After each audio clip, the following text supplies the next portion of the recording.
Hey everyone, it's Ed here, back with another installment of IF and Love Cinema, El Mes de Terror edition. And today we're talking about Guillermo Del Toro's 2000, I believe it's 2002 movie, maybe 2001, The Devil's Backbone, El Espinazo del Diablo.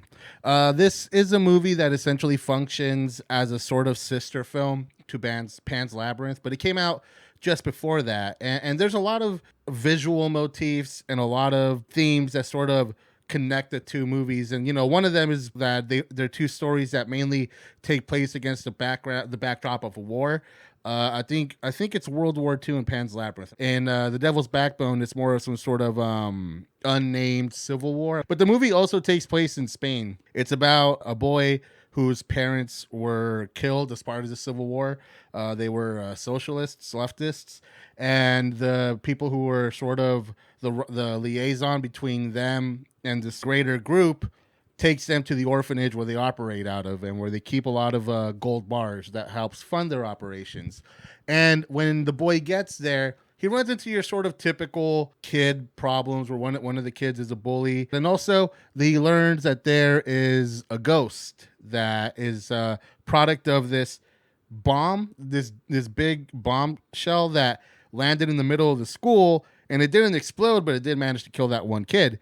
And the first act of this movie is pretty standard. It goes along pretty well. But the second act starts off with a scene that revolves around that ghost. And then from there on out, the movie is just one incredible scene after the other. Like, this movie is such a ride to go on because all the way through the third act, there are revelations after revelations. You have one character who you start off sort of like rooting for him and you like him initially. But then towards the end, he's this tragic villain, and then you have another character who's the exact opposite. Who starts off being this unlikable person, and then by the end, you're very much on his side.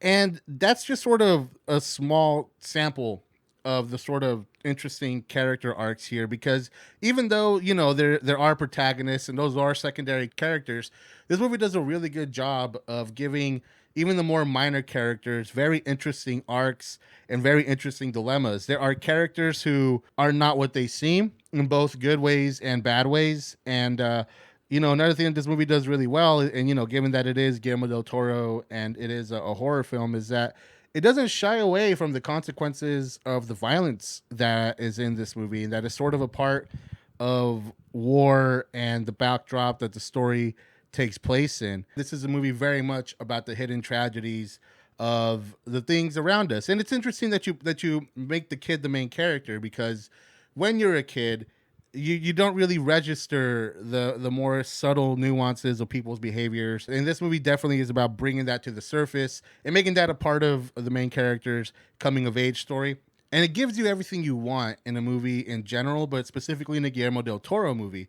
Usually he's known more for his elaborate effects, and it's a lot more subtle here, but it is effective and it serves the story very well. But in terms of what Guillermo does as a storyteller, as a writer, and what he brings, that comes unique with his own voice, I think this is a very good distillation of all those things in like a more simple form. So that's going to be it for today's review.